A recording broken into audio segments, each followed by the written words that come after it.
Zoom, il drive time in mezzo ai fatti con Antonino Danna.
A voi la linea. Grazie Sveva, come rovinare una brava professionista in un colpo solo, signori. Prima avete visto Sveva che è una ragazza romantica, ha messo questo bel lentazzo degli anni '80, dopodiché arrivo io e vi sparo un pezzo di disco music ungherese del 1977, signori. Tessek Valazzani, Ghiere Chislani Ghiere, andiamo ragazza andiamo, perché anche oltre cortina negli anni '70 la febbre del sabato sera arrivò fortissima, tant'è vero che la sigla di Zoom è un pezzo di disco music uzbeko del 1981. Ma dove trovi queste chicche? Ma dove le trovi queste chicche? Perché sono esaurito, capisci? E quindi giustamente lei mette un bel pezzo del genere: ehi, qui Radio Libertà Lounge, questo pezzo è dedicato da cagnolino a zanzarina con tanti cuoricini e un super turbo smack. E poi arrivo io e mollo un super turbo smack è meraviglioso, un super turbo smack. Sì, l'ho inventato io, è molto anni '80. Molto, anche anni super 80, classifica gli anni 80, super turbo smack. Sì, Voglio andare a casa, sono fermo in autogrill, fatemi andare a casa! Sveva, digli qualcosa tu, per favore. Bene, almeno ho messo un po' di riscaldamento. Vedi, il suo silenzio è quanto mai eloquente, vedi? Ma si diventa toccata ancora per noi due. E sono le 18:19, quasi 20. E lui non è lui, avremo un grande ospite che lascio presentare a te però. Beh, allora il nostro ospite del Qui Parlamento tra un po' è l'onorevole Alberto Gusmeroli, un uomo che viene pregato come si prega la Madonna Pellegrina da parte di orde di partite IVA, tra cui io. Sì, orde di tartassati che proprio probabilmente noi chiederemo la canonizzazione in vita di Alberto Gusmeroli. Io scriverò al Papa, voglio che Alberto Gusmeroli venga canonizzato in vita, perché Alberto Gusmeroli, protettore dei padri di famiglia tartassati dal fisco. Ora, al di là delle battute, Perché poi, sai, si possono fare tanti discorsi, poi c'è sempre quello che alza il ditino e dice ma così favoriamo l'evasione. No, non stiamo favorendo nessuna evasione. Qui si tratta di pagare le tasse, però dovete anche sapere che non è che siamo tutti dipendenti e quindi di conseguenza non potete cavare sangue dalle rape. Vorrei che fosse chiaro questo concetto. Per cui Sant'Alberto da Arona, insomma, Sant'Alberto d'Arona è meraviglioso, ma poi soprattutto sono tutte persone che devono guadagnarsi ogni minuto della propria giornata, devono farlo fruttare, perché semmai il 27 del mese paradossalmente non hanno il bonifico sul conto corrente, quindi te lo devi fabbricare lo stipendio. Quando te lo devi fabbricare sono cazzi. Esatto. Alberto Gusmeroli ancora non risponde, tra pochissimo la richiamo. Va bene, senti Sveva, ma vuoi dire qualcosa qua a questo qui che vuole andarsene? Questo se ne vuole andare, cioè che dobbiamo fare con questo? Basta, io non penso, non si può tenere una persona così si sostenere il parcheggio. Poi qualcuno mi busserà alla porta perché vedo uno psicopatico con una luce fissa. Ti dirà bello, cerchi compagnia, bello. Bisogna lavorare, Lorenzo, bisogna lavorare. Bravo. Ecco, apprezzo il tuo understatement, Sveva. Bisogna lavorare, appunto. Però poi ti bussano a porta e ti dicono ciao Lorenzo, bello, ci ritroviamo anche stasera, eh? Ma vaffanculo, va!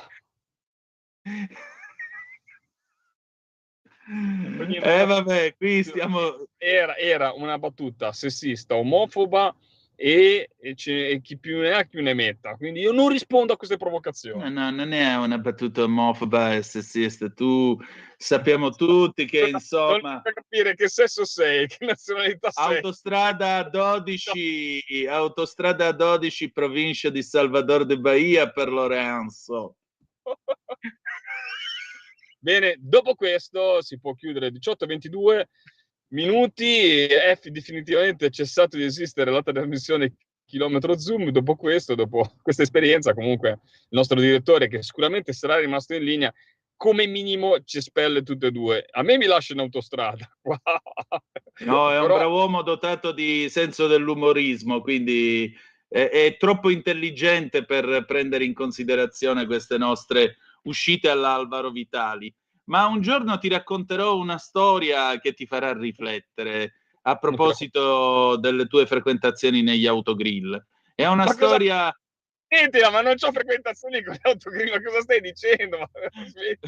Sembra che sono a un appuntamento scambista, che sono anche solo, fra parentesi, quindi non è neanche scambista, mi scambio da solo. È binario morto. È una storia ambientata a Reggio Calabria, realmente accaduta nel 50. Dimmi. Mi sono posizionato comunque molto vicino all'autogrill, non è che sono in una area imboscato così, insomma, ecco. Va bene, che cosa c'entra? Insomma, noi siamo persone discrete e tolleranti. Quelli che tendo a sottolineare sono tutti autogrill belli. Con la nostra, ovviamente, a Collinezza Ligure, perché qua siamo a Stile Levante, non devi rompere troppo il belino, torta di riso è finita, ricordatelo. E quindi c'è solo quella cosa lì. E allora vedi che ho ragione io. Vedi che ritorniamo sempre lì, va bene. Questo era molto sessista, quindi basta. Con questo concludo. Bene, noi tutto questo stiamo facendo e praticamente siamo giocati la carriera. Tu potevi diventare un famoso giornalista, penna affermata e di qua di là, conduttore televisivo sulle più grandi reti nazionali, te la sei bruciata in pochi secondi. Io tanto alla fine qua rimango in quest'area, in questo autogrill, però in tutto questo Gusmeroli... Niente, stasera niente onorevole Gusmeroli, va bene, niente Sveva, non ti preoccupare. Niente, andiamo avanti noi. Andiamo avanti noi perché le notizie ce ne sono. Esatto, dici un po'. In campo agricolo. E allora, mi viene da parlare un po', a parte che avremo dei belli appuntamenti di cui faremo, diciamo, anche un po' di narrazione, perché quest'anno ti voglio ad aprile a Vinitaly, quindi andremo a Vinitaly insieme, quindi avremo siamo veramente nella leggenda stavolta. Nella leggenda. Poi ci sarà Euroflora, dove si parlerà anche di tutto il settore florovivalista italiano, e saremo anche lì a Genova con Antonino Danna, e quindi più ne ha più chi ne ha più... Ecco, hai capito comunque. Sono commosso, guarda, cioè faremo tanti di quei giri bellissimi. Una domanda: chi paga la benzina? Non te lo so dire, ce la paga Sallusti, mi ha detto che ci dava un bonifico, ha detto. Va bene, allora siamo a posto, possiamo viaggiare in lungo e in largo. Il direttore ci sponsorizza, ha detto che ci sponsorizza dal polo alle piramidi per parlare di agricoltura, pesca e ambiente. Benissimo, senti, ti volevo dire questo, egregio Lorenzo, ora che si sono fatte le 18, 25 minuti e 21 Siamo secondi. arrivati ai 30, ci sono ancora 5 minuti, Antonino, io te lo dico. Esatto, io ti chiedo un impegno pubblico. Allora, voi dovete sapere, Al massimo, qua c'ho il bagno pubblico, tra poco ci devo anche andare. Dimmi. Ecco, a posto. Un impegno pubblico. Dovete sapere che un anno fa io ho viaggiato per raggiungere... Vedi che io ti interrompo, perché quando tu parli, vedi la differenza fra me e te? Tu uomo erudito, io povero pescatore, quando parli hai proprio la voce narrante. Hai la voce narrante. Tu quando tu cominci, dovete pensare, un anno fa, già io mi immaginavo te un anno fa, me la fai vivere con l'emozione. Ma questa è la radio, dovete far vedere le cose attraverso le parole. Un anno fa io ho preso il treno e ho raggiunto la ridente Levanto. Sembra qualcosa di romantico, mezzo porno, dai, scusami, dai. Scusa, se la fai con la vocina così non sei più credibile. Sei partito bene prima, adesso no. Non so voi, ma io mi sto divertendo. Vabbè, allora, un anno fa... Riprova di nuovo, vai. Un anno fa io ho raggiunto la ridente Levanto, dove ho avuto il piacere di colloquiare in svariate occasioni, non tanto con questo sciagurato amico e fratello che conduce con me questa sarabanda ogni venerdì, ma con il suo genitore, ovvero il comandante Naccia. Dovete sapere che da questa conversazione è nato un manoscritto di circa una 70 di pagine, che è una bellissima testimonianza, non perché l'abbia fatto io, non c'entra niente, è la materia prima che mi è stata data che era la migliore, è una bellissima fotografia delle Cinque Terre prima che diventassero le Cinque Terre. Ed è anche una bellissima fotografia del mondo della pesca prima che diventasse un'attività, non dico industriale, perché industriale sarebbe tradire in fondo il senso della nostra... Però vedi com'è, quando dici la parola industriale sempre con l'eccezione negativa. È un po' anche che abbiamo questi dettati industriale. Può diciamo essere professionale, come possiamo dire, tecnica, ecco, molto più tecnica rispetto a un passato. Ed è anche, se mi posso permettere, l'ammirevole storia di un uomo che è partito da una barca di 6 metri per diventare il comandante Naccia. Tant'è vero che io gli ho detto che domani può anche comandare un pattino, io vado a fargli da mozzo. Per cui questa nostra conversazione... Sei venuto anche in mare, te lo voglio ricordare. Come no? Ho anche scattato le fotografie. Bravissimo. Ti ricordo che nell'aprile scorso io sono salito giacca e cravatta sul tuo peschereccio. No, vabbè, era la barca piccola. Però sempre peschereccio, e io sempre in giacca e cravatta ci sono salito. Ti compri veramente le cose, sai che è in ascolto, quindi sai che lo fai felice di queste parole, ma detto questo... Lo dobbiamo fare uscire sto libro. Assolutamente sì. Però ora, ritornando un po' un attimo a fare le serie, anche se mi hai fatto scappare la lacrimuccia con le tue parole. Beh, anche questa era una cosa seria, perché voglio dire, un pezzo di cultura italiana. Potresti almeno dar per titoli l'articolo di Cambi, che è molto interessante, sulla verità. Se riesci a recuperare velocità, perché mi sembra che sia uscito proprio quest'oggi. Aspetta un attimo che lo vado a cercare, perché dovrei averlo. Vediamo un po'. L'articolo di Cambi, non possiamo, parla di agricoltura. Mi pare chiaro. Le ecologiste ammettono che il Green Deal dei campi è fallito. Ma che titoli che mi mette Carlo Cambi, ma che titolo? Dove sta? Eccolo qui. Anche le ONG ecologiste ammettono il Green Deal dei campi è fallito. Il report delle associazioni certifica il flop, ma se la prende ancora con gli agricoltori. Le ONG ecologiste, non contente di aver incassato da Franz Timmermans soldi per far approvare leggi contro l'agricoltura nell'ambito del Green Deal, la più nefasta e inutile è quella sulla rinaturalizzazione che obbliga l'Europa a non coltivare, salvo poi importare, prodotti da mercati dove non ci sono regole ambientali e l'uso di pesticidi e sostanze da noi vietate e largamente consentito, tornano alla carica e però cambiano il tiro. Prima dicevano dateci i soldi perché dobbiamo salvare il pianeta. Ora protestano dicendo avete dato soldi agli agricoltori per salvare il pianeta, ma il Green Deal non è servito a niente. Insomma, certificano che la politica verde agricola è un fallimento, ma che bisogna insistere. Peccato che i numeri dicono che l'agricoltura è il settore che ha tagliato di più le emissioni, il 20% negli ultimi 30 anni. E anche l'ISPRA certifica che occuparsi delle emissioni agricole è forse prendersela col settore che è meno responsabile di emissioni. E con questo noi siamo giunti alle 18:30 e dovremmo a questo punto chiudere. Bene, questa ultima lettura di Cambi mi ha fatto sentire un po' meglio, devo dire la verità. Mi ha dato, insomma, mi dà sempre quella carica in più, mi dà quello spunto in più per combattere ancora un po'. Bene. Ci risentiamo il prossimo venerdì, sempre che il direttore Giovanni Sallusti non decida di defenestrare direttamente dal palinsesto della radio questa trasmissione abbastanza psicopatica, psicolabile, psicotropa. Non so, giudicate voi. Ci sentiamo il prossimo venerdì. Grazie Lorenzo, alla prossima. Adesso pausa, poi sentiamo Giuni Russo, lettera al governatore della Libia, e poi torniamo perché c'è Felice Manti. A tra poco. Giovedì 20 febbraio torna il World Radio Day, l'evento radiofonico più grande d'Italia organizzato da Radio Speaker. Una giornata gratuita e aperta a tutti per festeggiare il mezzo più amato di sempre, la radio. Potrai fare networking, ispirarti e formarti con i professionisti del settore e le più grandi star della radio italiana. Giovedì 20 febbraio ti aspettiamo al Talent Garden Calabiana di Milano per il World Radio Day. Non fartelo raccontare, ottieni subito il tuo pass gratuito su worldradioday.it.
La linea, Antonino.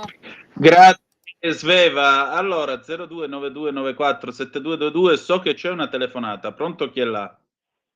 Buonasera Antonino, buonasera dal Ciao Veneto. Antonello, ben trovato. Lorenzo è andato via, dimmi tutto. Sì, ecco, il tuo collega che aveva bisogno di un incentivo per essere più combattivo, diceva poco fa, no? Sì.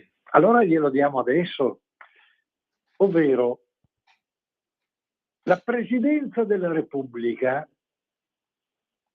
ogni tanto conferisce, sai, quelle, come le possiamo chiamare, come le possiamo definire? Le onorificenze? Ecco, bravo, le onorificenze, per esempio al lavoro, no? Sì. Oppure qualcuno viene chiamato addirittura anche cavaliere del lavoro. Sì. Mi sono chiesto come mai lì le sinapsi di quella presidenza non hanno colto l'occasione per istituire una onorificenza, guarda, che sarebbe proprio, raccoglierebbe i voti dell'intero Parlamento di favore, ovvero essere nominati o beneficiati della insigne di Cavaliere della Sicurezza. Pensa un po' come è successo, sai, con quella guardia che ha fermato quei 2 ladri rumeni, anzi erano 3. Ecco, perché questi non vengono insigniti, cioè la guardia giurata che ha fatto questo eroico gesto non viene insignita dell'onorificenza di Cavaliere alla Sicurezza? Che ne pensi veramente, sai, Antonello? Sarebbe una ottima onorificenza, non è vero? Ma guarda, l'idea non è male, però allora che senso ha ricevere una medaglia d'oro al valor civile, per esempio? Secondo me sarebbe più meritevole di una medaglia d'oro al valor civile, oppure comunque il titolo di Cavaliere dell'Ordine al Merito della Repubblica Italiana per ricompensare, dice la legge istitutiva, particolari benemerenze nei confronti della nazione. Uno che ha rischiato in questo modo merita ampiamente il titolo di Cavaliere come ricompensa per aver fatto il bene della nazione. Su questo sono ampiamente d'accordo con te.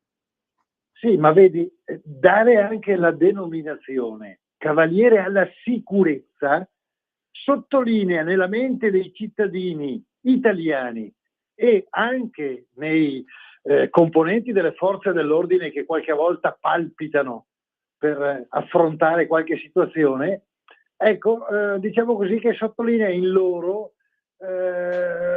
probabilmente quella motivazione in più per agire a favore di altri nella sicurezza, e anche, secondo me, potrebbe influire in quelle persone che vorrebbero commettere qualche reato, ma poi quando cominciano a sentire che addirittura c'è l'onorificenza alla sicurezza, cominciano a pensarci non una ma 2, 3, 4 volte prima di agire, perché se si trovano davanti un cittadino con la falce e il martello che gli taglia le mani, ci penseranno di più. Che ne pensi, Antonino? Sì, può essere una buona idea, perché no? Ecco, allora magari bussa sopra in via Bellerio, digli a Salvini che anziché proporre le case di piacere, proponga questa legge: conferire a chi difende la sicurezza dei cittadini italiani il merito, la medaglia d'oro, quello che vuoi, come Cavaliere della Sicurezza. Grazie Antonino, buona giornata e buon lavoro. Grazie a te, gliel'hai già proposto tu attraverso la radio. Orbene, allora, avete ascoltato prima Giuni Russo con Lettera al governatore della Libia, grande pezzo firmato da Franco Battiato nel 1981. Perché? Perché è ora di fare il punto della situazione e chiudere la discussione sul caso Al-Masri e soprattutto scoprire alcune cose che l'amico Felice Manti, valoroso e coraggioso giornalista inviato del quotidiano Il Giornale, sta per scrivere proprio su Il Giornale e ce le ha raccontate in anteprima. State a sentire, è una lunga discussione, ma vi garantisco che le sorprese, specie verso il finale, non mancheranno. Sveva quando vuoi.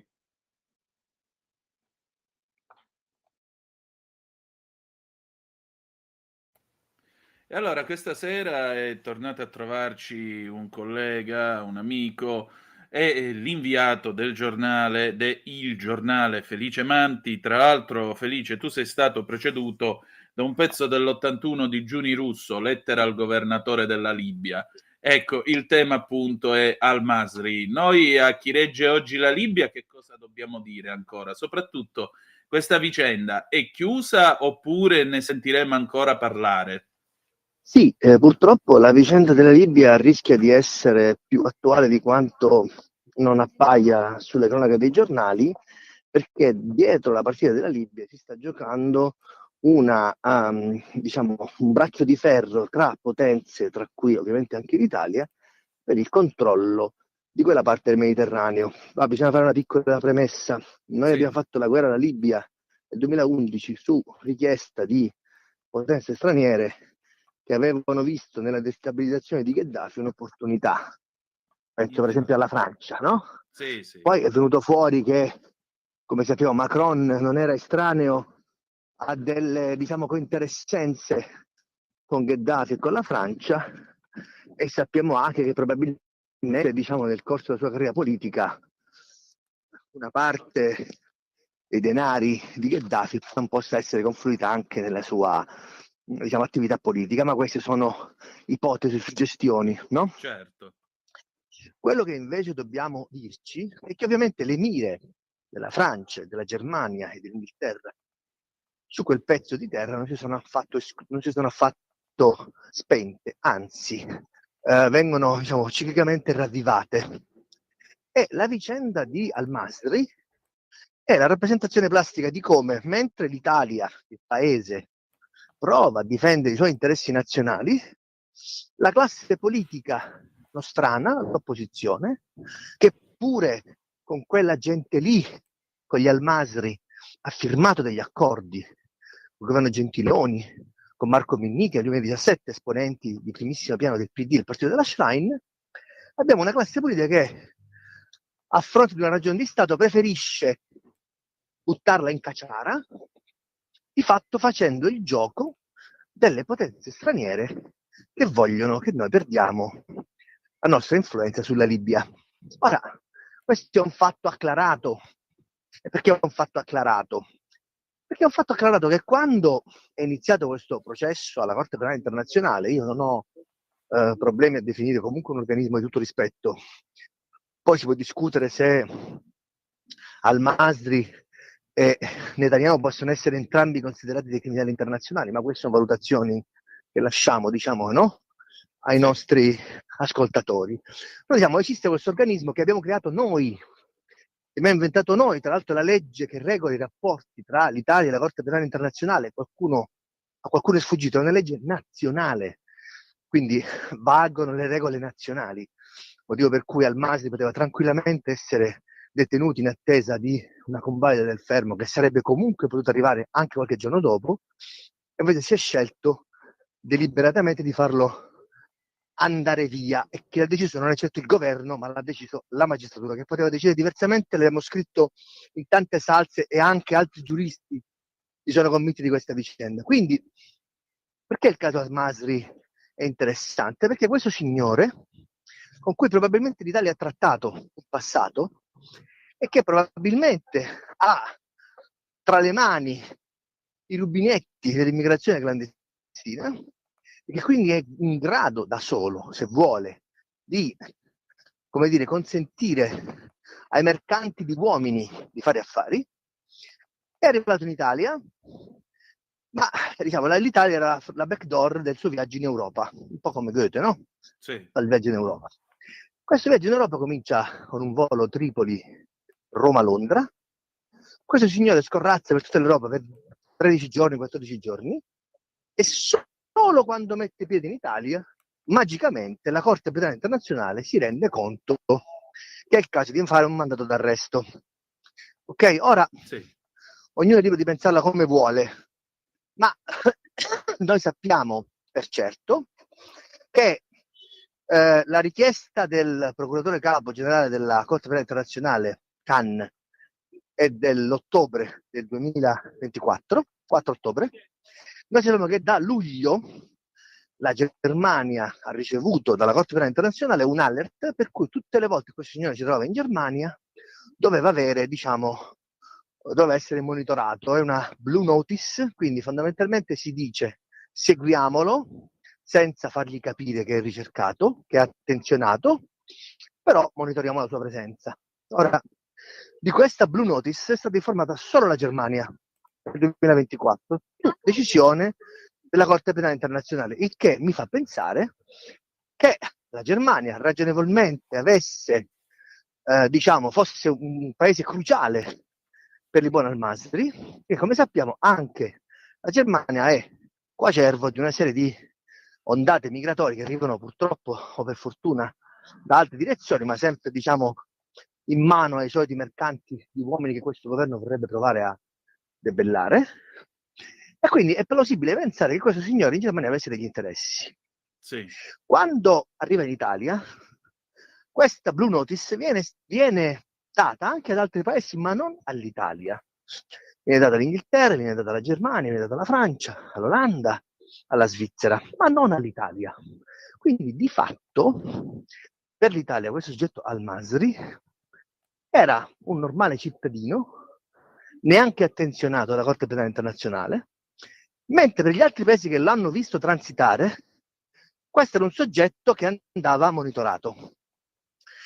L'Italia passa da 0 notice a red notice nella notte tra il 18 e il 19 di gennaio, quando il buon al-Masri era andato a vedersi la partita della sua squadra del cuore, una passione che condivideva anche col suo, tra virgolette, nemico Muammar Gheddafi, che è stato anche azionista, ricordiamo, sì. E viene arrestato di notte tra il 18 e il 19 alle 3 del mattino, quando da poche ore è arrivata per tramite dell'Interpol l'ordine di mando di cattura internazionale alla nostra polizia, alla questura di Torino. Ok? La domanda è: perché si è aspettato tutto questo tempo?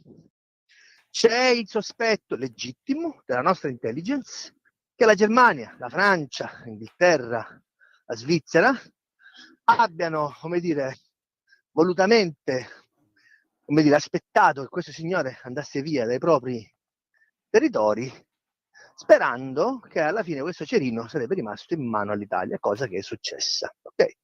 Quindi c'è stato un complotto per fare in modo che al-Masri venisse, che il mandato terrorista venisse spiccato quando era in Italia? È una possibilità, ed è, diciamo, bizzarro che paesi come Francia e Germania, che sapevano della pericolosità di questo soggetto, non abbiano fatto fondamentalmente nulla per avvertire l'Italia, mentre l'Italia è stata chiamata in causa frettolosamente a, diciamo, a cose fatte. L'arresto del Masri è stato un arresto regolare, perché contrariamente a quello che dicono i giornali, è vero che l'estradizione ha tutta una sua, diciamo, dinamica, eccetera, eccetera, ma l'arresto di una persona è stato eseguito in maniera legittima.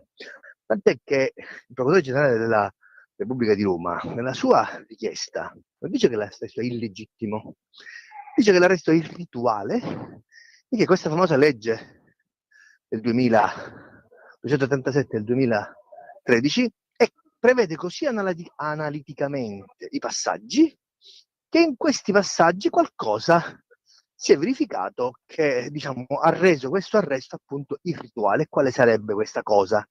Il fatto che prima di arrestare al-Masri il governo doveva essere informato. Ora, questa roba qui la sanno anche i bambini, non si può fare. Se sono all'autogrill e becco Osama Bin Laden, per arrestarlo cosa faccio? Alzo il telefono e chiamo il ministro della giustizia? Ovvio che no. Io lo arresto e poi ovviamente quello che determina l'intervento e l'unica interlocuzione, come ho scritto sul giornale in questi giorni, tra la Corte Penale Internazionale e il governo italiano è la consegna. Quando, diciamo, c'è la famosa estradizione, no? Di Buscetta piuttosto che di Tamunga, no? Il 'ndranghetista, no? I paesi si parlano tra di loro, concordano una modalità e il soggetto viene estradato. In questo caso non si può parlare di estradizione perché la Corte Penale Internazionale non è un paese, è, diciamo, una Corte Penale Internazionale, quindi è una specie di giurisdizione a cui un soggetto va appunto consegnato, e la consegna è un fatto evidentemente politico, senso che in linea del tutto teorica il governo poteva anche dire no, questo non te lo do, perché interessa a me, perché è più importante che ce l'abbia io.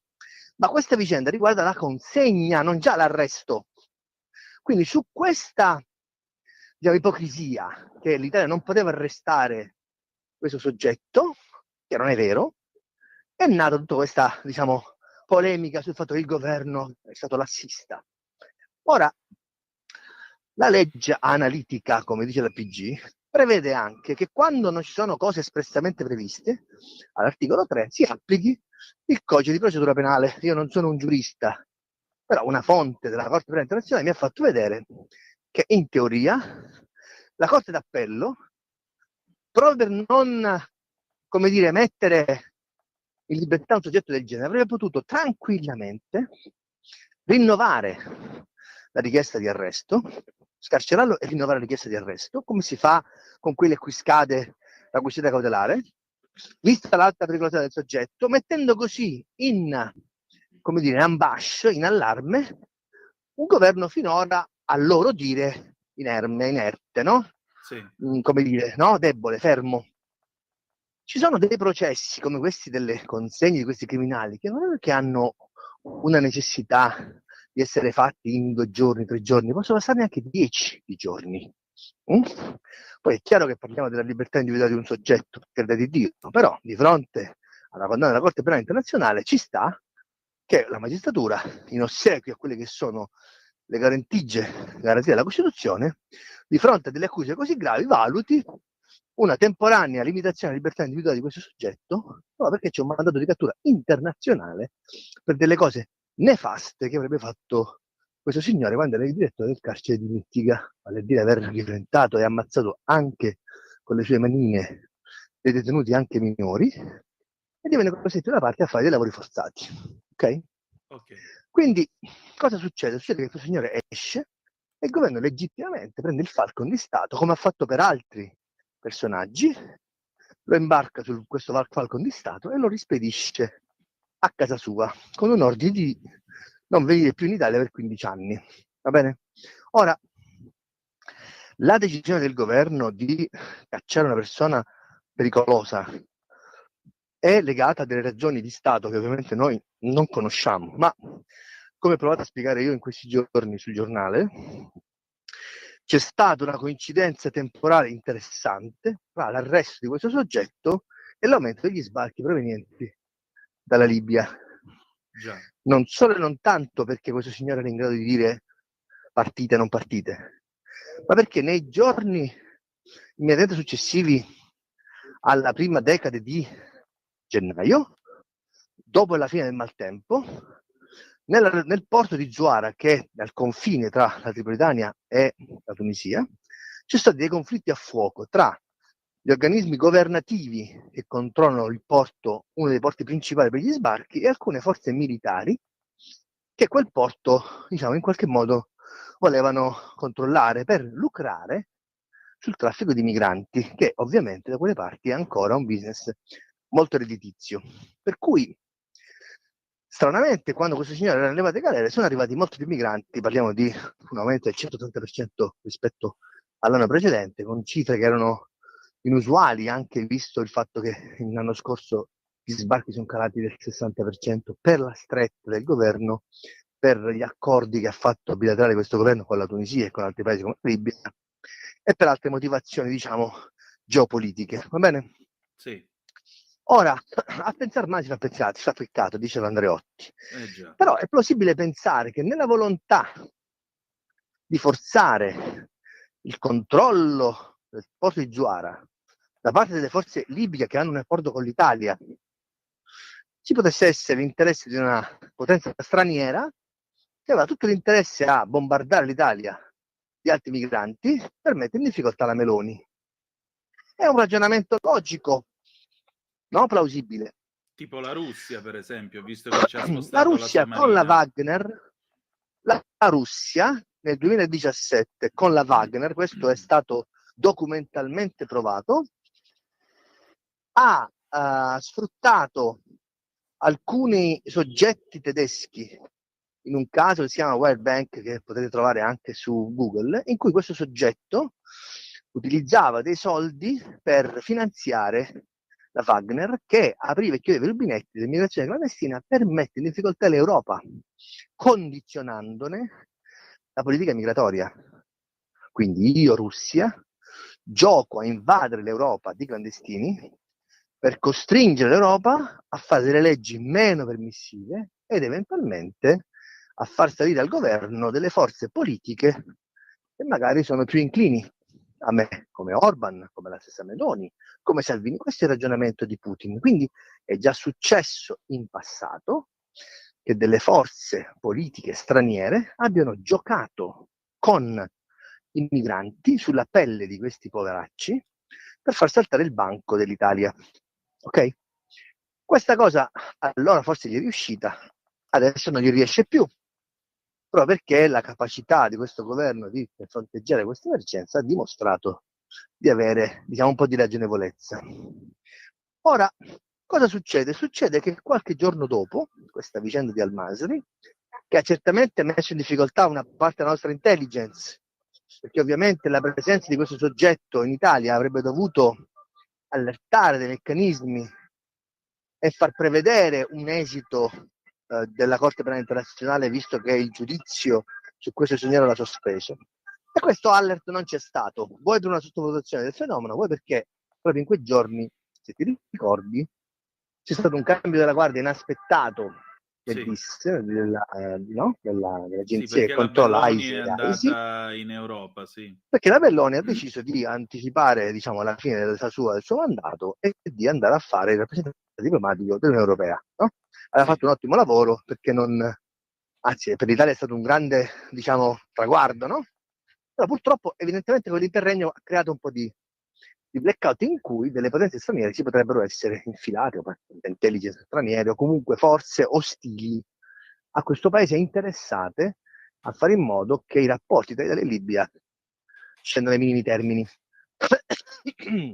Noi sappiamo anche benissimo che quando Al-Masri è stato arrestato, abbiamo scritto anche questo, l'intelligence avrebbe ricevuto dei segnali di possibili ritorsioni di questa milizia libica pericolosa, si chiama Rada, di cui Al-Masri è il capo indiscusso, che avrebbe potuto attaccare i consolati, i porti e addirittura i pozzi petroliferi, pur di, come dire, rivendicare la libertà di questo soggetto.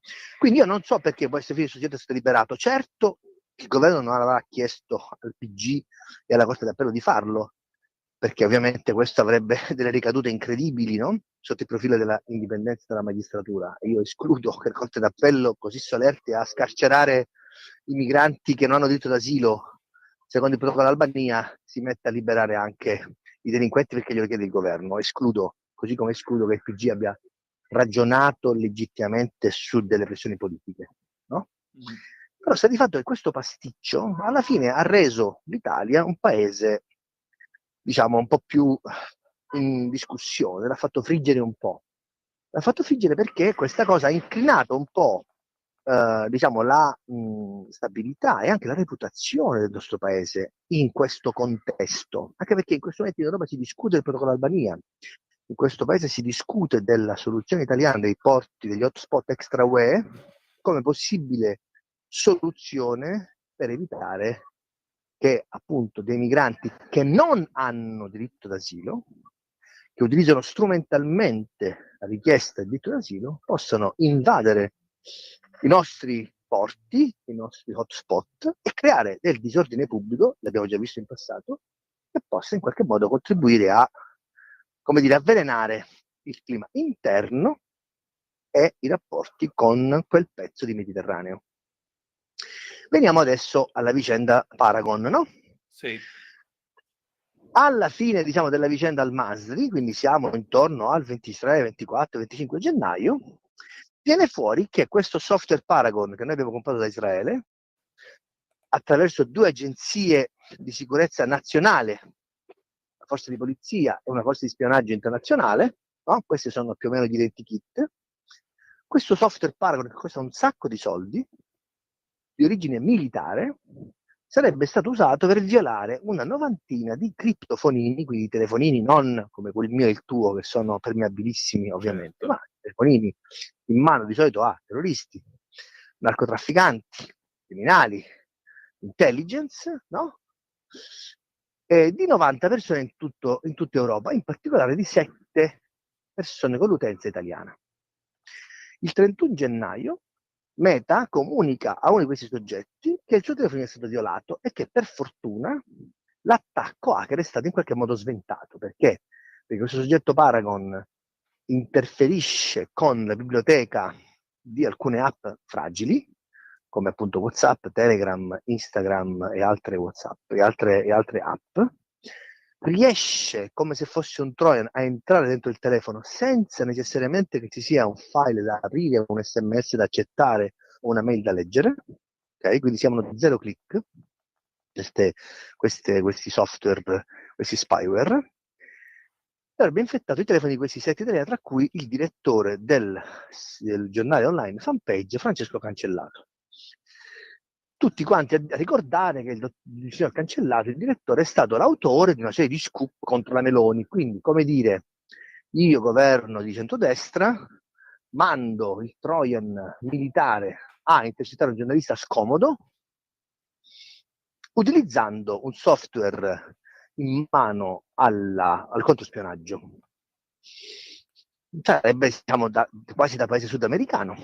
Sì. Se poi si vanno a guardare in realtà le situazioni con un po' più di accortezza, si accorge che certamente diciamo, aver intercettato un giornalista non è stata una cosa bella e anzi ha portato probabilmente alla risoluzione del contratto, secondo quanto riferiscono Haaretz e The Guardian, tra questa società di software Paragon e queste 2 società di intelligence, proprio perché è stato violato il codice etico di questo software che impedisce che vengano, diciamo, identificati, intercettati e usati come bersaglio soggetti particolari, come appunto i giornalisti.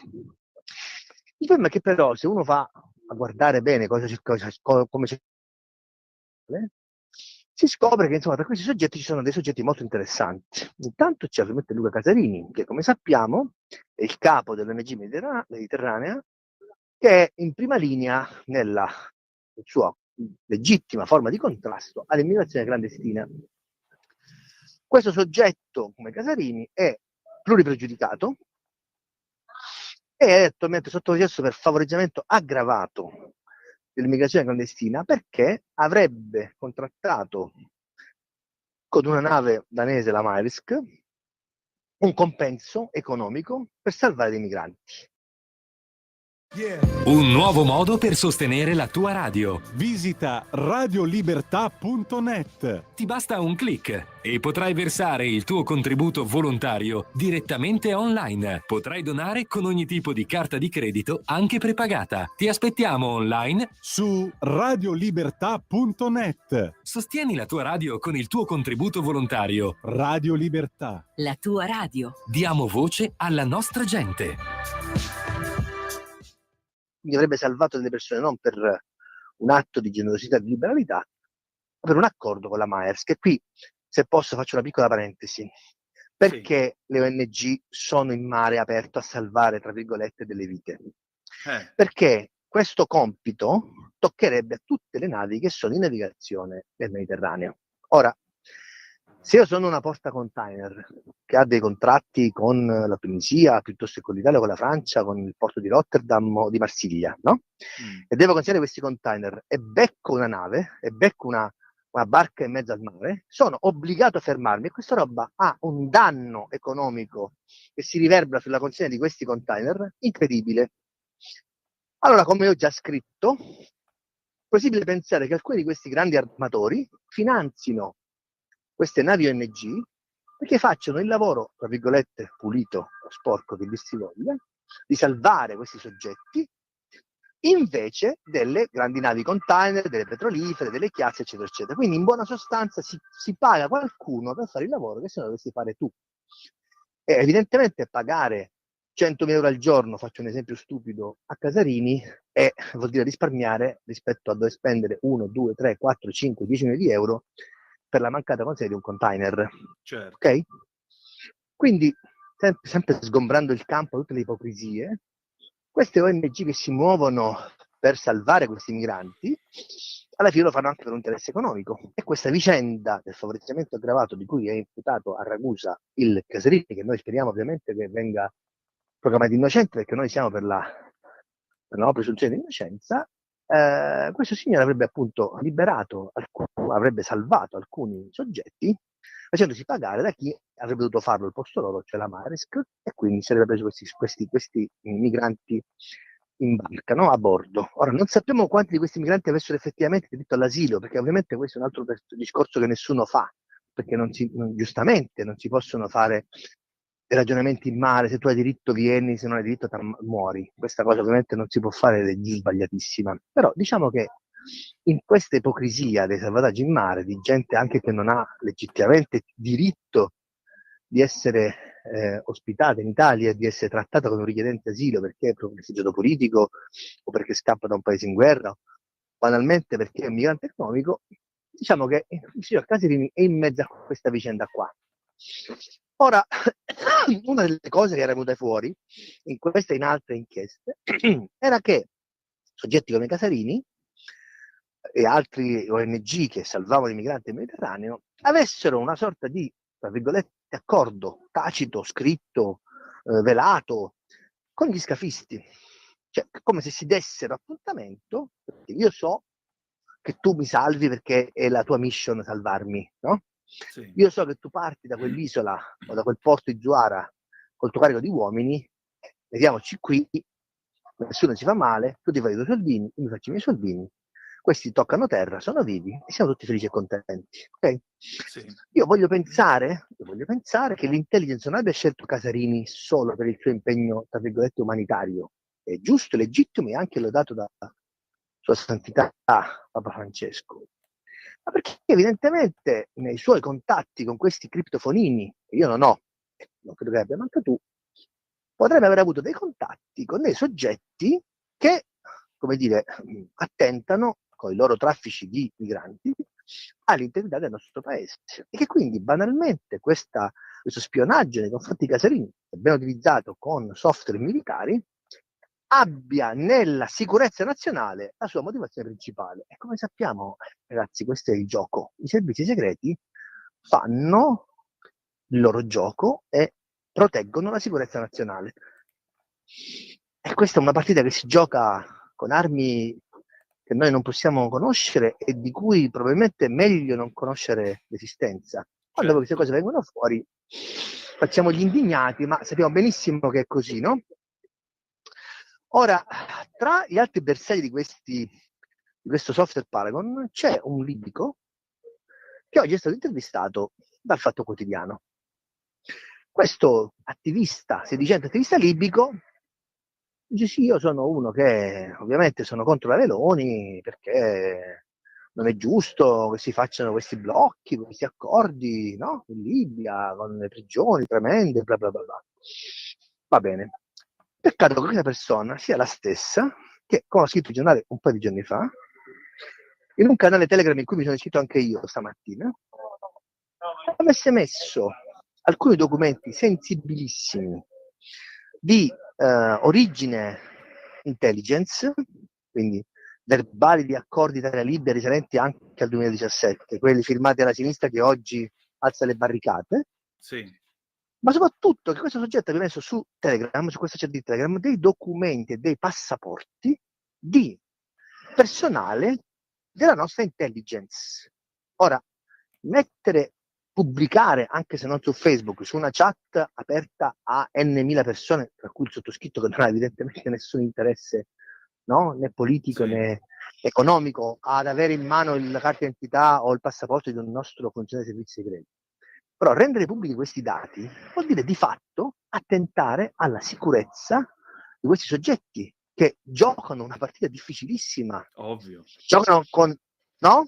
Cioè qua parliamo di vita e di morte, non parliamo di giochini. Ora, di fronte a un soggetto così spregiudicato, che legittimamente rimesta da par suo in questa trattativa Italia-Libia, di questo soggetto che da par suo gioca un suo ruolo politico, no?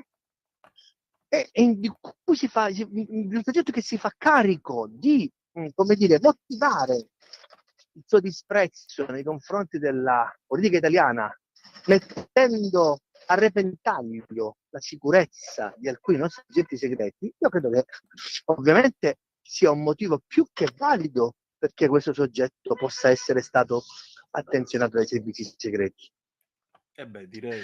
Quindi qui bisogna un attimino fare chiarezza, perché oggi questo soggetto viene presentato da alcuni quotidiani come una sorta di eroe libico senza macchie e senza paura che sta dalla parte dei migranti che vogliono venire in Italia. Ecco, a me non sembra, diciamo, che il quadro immaginifico in cui questo soggetto si muova, diciamo, sia questo. E questo cosa mi fa pensare?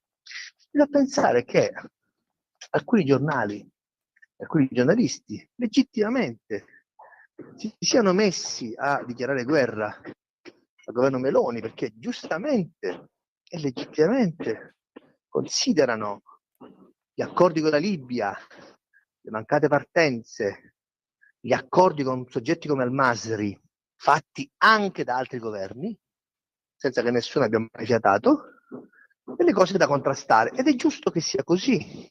Ma quando ci si fa aiutare da soggetti che a loro volta attentano alla libertà e alla sicurezza di personale italiano, in una partita in cui di fatto in gioco non ci sono solo i diritti dei migranti, per carità, ma anche gli equilibri internazionali molto fragili e delle rendite italiane in Libia che fanno gola ad altri paesi, ecco, io penso che forse qualche collega sfugge il valore di queste battaglie e sfugge il rischio che poi in nome e per conto della libertà di questi migranti di attraversare il Mediterraneo a caccia di nuove opportunità, si rischi di fare il gioco di potenze straniere che vogliono attentare alla sicurezza nazionale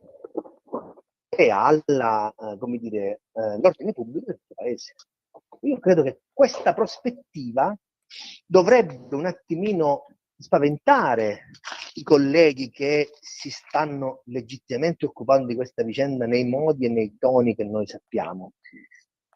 E la cosa che mi dà ancora più fastidio è che l'opposizione, che pur dovrebbe avere le ragioni di Stato una sua prerogativa, utilizzi un linguaggio da bar quasi comico come presidente del Coniglio, sì, di fronte a questioni che non hanno a che fare con un incidente diplomatico, ma con questioni molto più lunghe, molto più complesse, che appunto attengono alla sicurezza nazionale, alla bomba immigrazione, al rischio che questi soggetti che arrivano senza titolo sul nostro paese poi possono macchiarsi di atti terroristici, come in passato è già successo, no?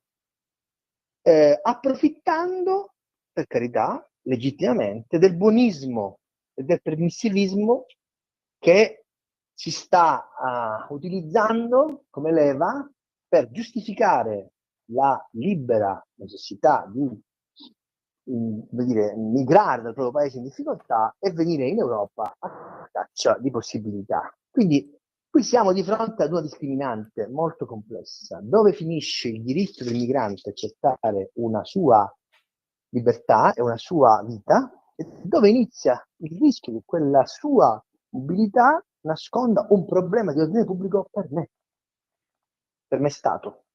Esatto. Quindi io devo trovare un equilibrio difficile tra queste due esigenze, che sono, ripeto, entrambe legittime. La politica e i servizi, purtroppo, così come la magistratura viola le nostre conversazioni in nome di un pregiudizio o di un presupposto investigativo, così i servizi segreti, l'intelligence, la politica, la marina violano la libertà di questi soggetti in nome di un interesse generale che ha a che fare con la nostra vita, la nostra sopravvivenza, la tenuta democratica del nostro paese. Insomma, Felice, Ora, dimmi. a me sembra che lo scenario sia molto più preoccupante del singolo libico che viene qui, ma che ci sia, diciamo, una partita molto più complessa in cui purtroppo alcuni italiani, pur di fare politica e pur di legittimamente portare avanti le istanze legittime pro migranti, si stiano rendendo protagonisti più o meno a loro insaputa di un attentato alla sovranità nazionale agevolato da potenze straniere che hanno interesse a prendersi dei pezzi di Libia che non sono riusciti a prendersi nonostante la guerra che abbiamo fatto con Gheddafi. Insomma, diciamo che la Meloni ha agito correttamente nell'interesse del paese. Io penso che il governo abbia agito nella legittimità di un mandato parlamentare forte come non mai, e che evidentemente le valutazioni che sono state fatte dai nostri servizi segreti sulla possibilità di intercettare questi soggetti siano state ponderate prima di procedere a questa operazione di intelligence così invasiva. Può darsi che sia sfuggita di mano a qualche funzionario dei servizi troppo zelante, è plausibile, ma il profilo di questi soggetti che sono stati oggetto di questa captazione così invasiva sono soggetti che hanno, ripeto, un loro ruolo più o meno chiaro in una partita di risico molto più complessa che ha a che fare con partite internazionali molto complesse che hanno, diciamo, come sfondo il controllo dei pozzi petroliferi in Libia, che come sappiamo ci contenderà Total e ci contenderà Shell, no? Mi viene da pensare per esempio al caso Regeni. Il caso Regeni nasce qualche giorno dopo la notizia che l'ENI ha scoperto un enorme giacimento petrolifero in Egitto, e quella vicenda Regeni del povero studente universitario col pallino, diciamo, dell'intelligence come Regeni, no? Che forse sarebbe stato addirittura selezionato da un servizio segreto straniero come il servizio segreto inglese attraverso la professoressa di Cambridge che era la sua mentore, questa è una delle ipotesi che si fanno, no? Sia stato purtroppo vittima di questo gioco che intendeva mettere l'Italia e l'Egitto di fronte pochi giorni dopo l'accordo e la grande scoperta, diciamo, di questo enorme giacimento petrolifero che aveva fatto l'ENI. Proprio perché, ripeto, qui siamo in un campo, in un territorio molto complesso come la geopolitica, in cui purtroppo ci sono soggetti che possono essere bruciati da queste situazioni, più grandi di loro, perché diventano strumentali a compiere un disegno. Il disegno dietro la morte di Regeni era di far litigare l'Italia con l'Egitto. Il disegno dietro questo blitz di Al-Masri in Italia e questa sentenza della Corte Penale di Giustizia, la Corte Penale Internazionale, di provare a attraversarlo proprio nel territorio italiano, potrebbe essere un tassello di una guerra che si combatte appunto con questi strumenti. E a me dispiace che la politica, che l'opposizione, che di fronte a questa situazione dovrebbe mostrare una certa compattezza, si presti a fare il gioco di potenze straniere, teorico per carità, ma diciamo credibile, e utilizzi questi linguaggi da Asilio Mariuccia, presidente del Coniglio, di fronte a uno scenario molto più complesso. Io dico per fortuna che c'è questo governo, perché immaginate cosa sarebbe successo se avessimo fatto gestire questa vicenda al centro-sinistra, che ha questa carica di emotività diciamo così spiccata e questi grandi interessi, no?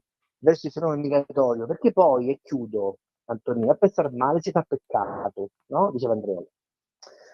Quando il premier Meloni ha detto che dietro il Trip Day, rifatto per esempio dal decreto flussi, si nascondevano dei tentativi di aggirare l'immigrazione clandestina e di far entrare legittimamente in Italia delle persone che non avevano posto di lavoro, qualcuno ha preso in giro la povera Meloni. Qualche giorno fa è venuto fuori che uno dei possibili protagonisti di questi raggiri fatti dal Trip Day altro non era che il tesoriere del PD campano. E allora uno non riesce a pensare male, però insomma queste cose ti fanno un po' riflettere, no? Come mai il PD campano ha come tesoriere un soggetto che gonfia artatamente i dati dei soggetti migranti che devono venire in Italia lucrandoci, perché queste ovviamente sono questioni economiche. A che scopo? Cosa ci fa questa gente qui in Italia? Perché il PD, e non è la prima volta, ha degli interessi così forti? Perché la maggior parte delle COP che gestiscono l'immigrazione poi fanno capo in qualche modo al centro-sinistra e a personaggi del centro-sinistra? Forse bisognerebbe chiedersi con un po' più di cattiveria dove inizia il buonismo e la voglia legittima, la libertà del PD di dire che questi soggetti devono venire in Italia, perché devono venire in Europa, perché hanno diritto a una vita vera, nuova, giusta, rigogliosa, ricca, e dove iniziano le speculazioni politico-economiche legate alla gestione dell'immigrazione. Perché sono troppi i sospetti che ci siano queste convergenze un po' borderline. Troppi fatti concatenati fanno pensare che l'afflato di generosità di certa sinistra non sia così generoso. Vogliamo parlare di Soumahoro? Appunto. Vogliamo parlare del parlamentare che i Verdi hanno eletto e che è accusato di aver bleffato sulla pelle dei suoi connazionali? Mentre la moglie faceva shopping in Monte Napo e via Condotti? Appunto. Caro Felice, io affido queste nostre riflessioni alle orecchie e alla coscienza dei nostri ascoltatori, e credo che non mancheranno, diciamo così, di rimuginarci sopra, perché dipende molto anche del futuro di questo paese, dipende molto anche del giusto sostegno a questo governo contro altre realtà che, come vedo, fanno solo polverone. Grazie. Grazie a te. Ovviamente il mio non è un endorsement a una maggioranza politica o a un partito politico. Il mio è un ragionamento che tende a mettere sul piatto della bilancia un interesse nazionale ad avere dei pozzi di petrolio in Libia che ci consentono di pagare meno la benzina e di conseguenza meno l'energia e di conseguenza di avere un paese che può crescere senza subire dei costi in bolletta che, come sappiamo, abbiamo imparato a conoscere dopo la guerra in Ucraina, si sono riversati sulle tasche degli italiani, e un'altra parte politica che, come ha già fatto in passato, sublima l'interesse nazionale e lo strumentalizza sulla base di suoi interessi personali, che non sono solamente ideologici, ma diventano anche politici e purtroppo economici.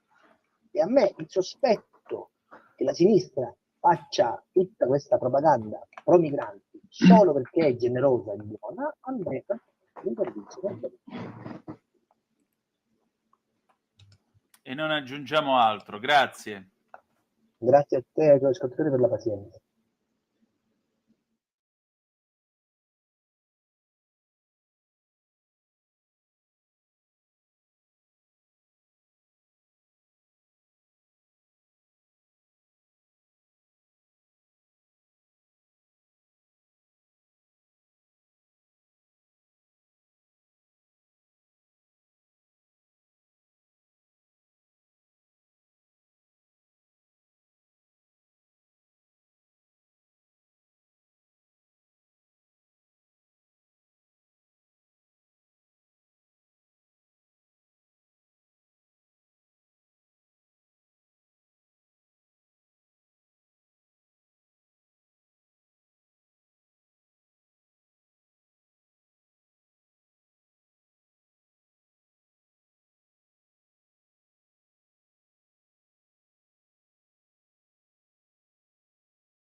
A te la linea, Antonino.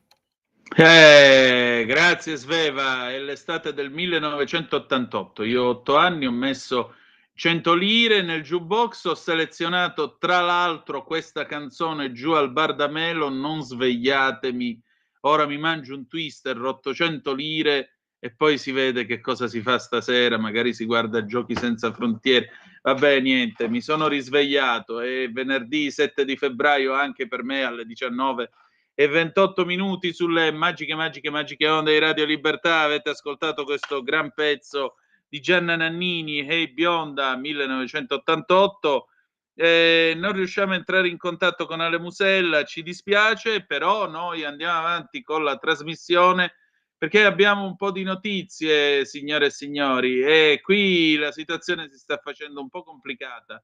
Avete sentito Felice Manti quando diceva della diffusione dei documenti? Beh, ecco l'ANSA. Il caso esposto dai servizi segreti. La Procura di Roma ha diffuso notizie riservate. Il riferimento è all'informativa dell'AISI sul caso di Gaetano Caputi, capo di gabinetto della Premier Giorgia Meloni. Ancora, sisma, terremoto alle Isole Eolie, la scossa più forte di magnitudo 4.8. Se siete da quelle parti fateci sapere come va. Scontro all'ONU, l'Italia non firma contro le sanzioni USA alla Corte Penale Internazionale. Ancora, guerra in Medio Oriente, Hamas pubblica i nomi dei 3 ostaggi che saranno liberati domani.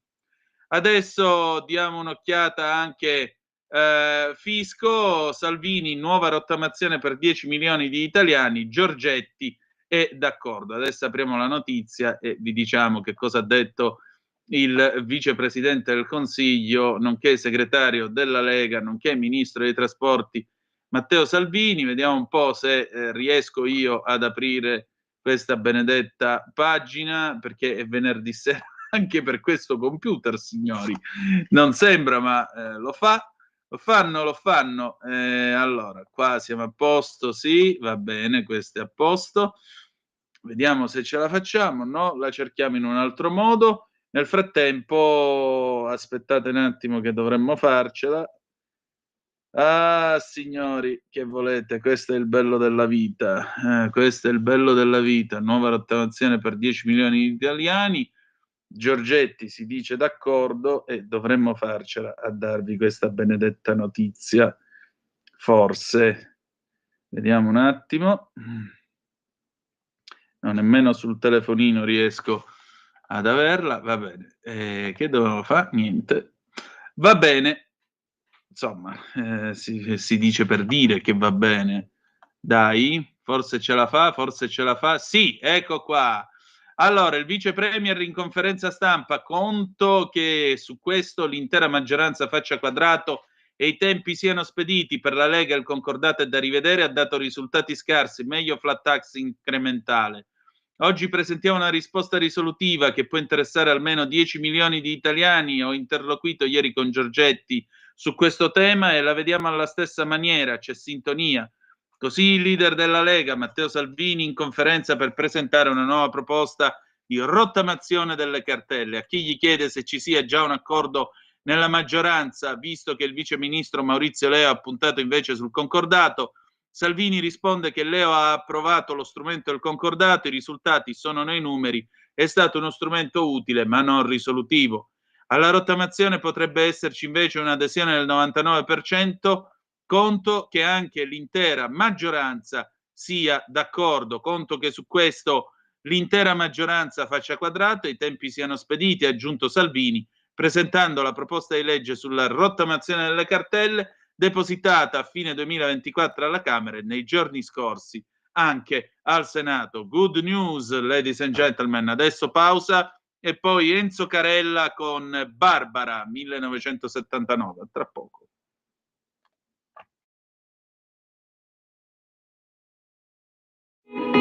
In quanti ti promettono trasparenza, ma alla fine ti ritrovi sempre con la bocca chiusa e non puoi dire quello che pensi? Radio Libertà non ha filtri né censure. Ascolta la gente e parla come la gente.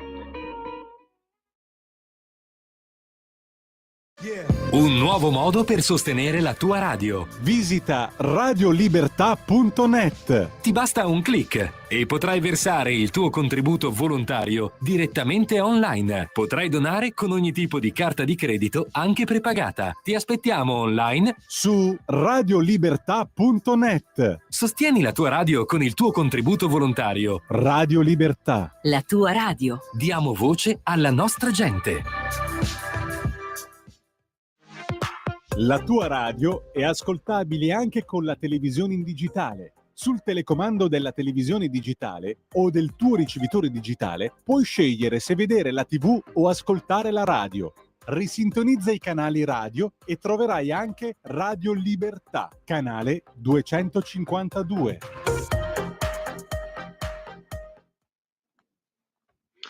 Niente, stasera...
A te la linea, Antonino.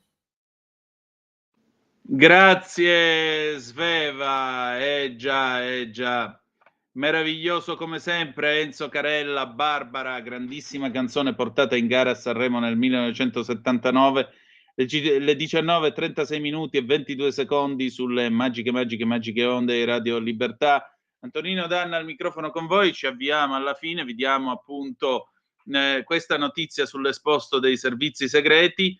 Esposto DIS, la Procura di Roma ha diffuso notizie riservate presentate alla Procura di Perugia, violata la legge sui servizi.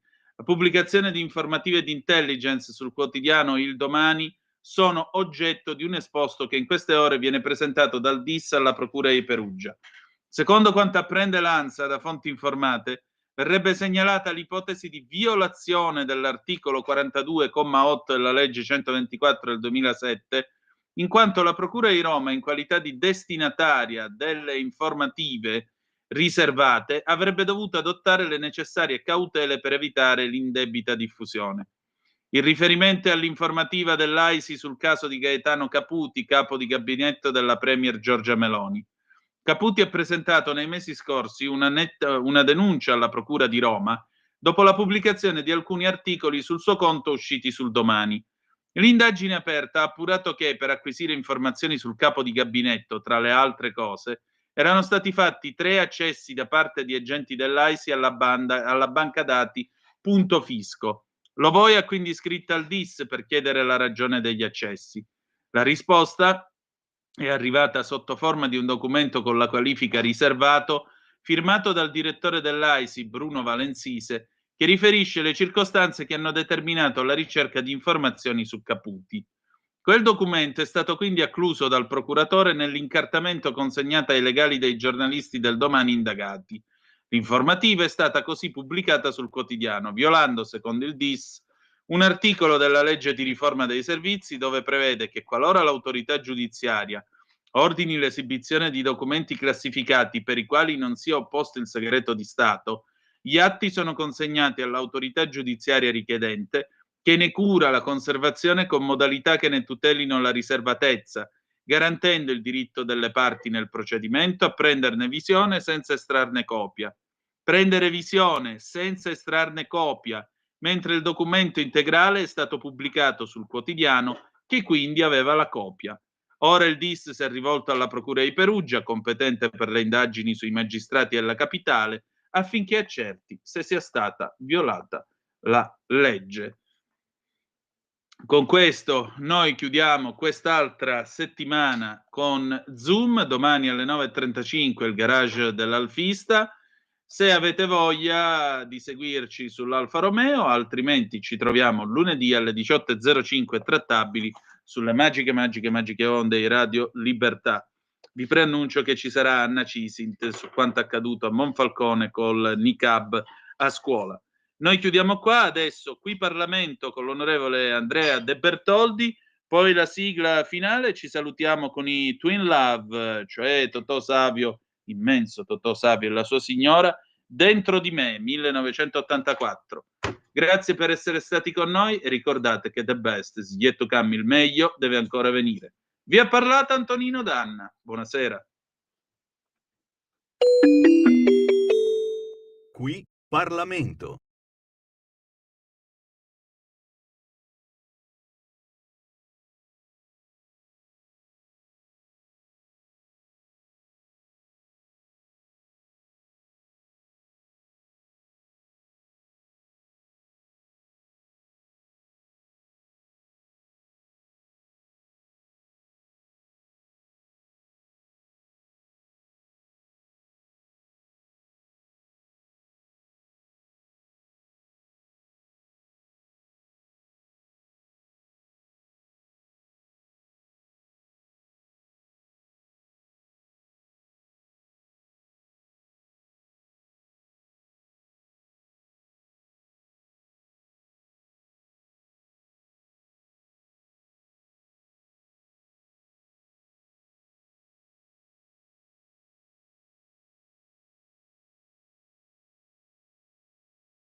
Qui Parlamento.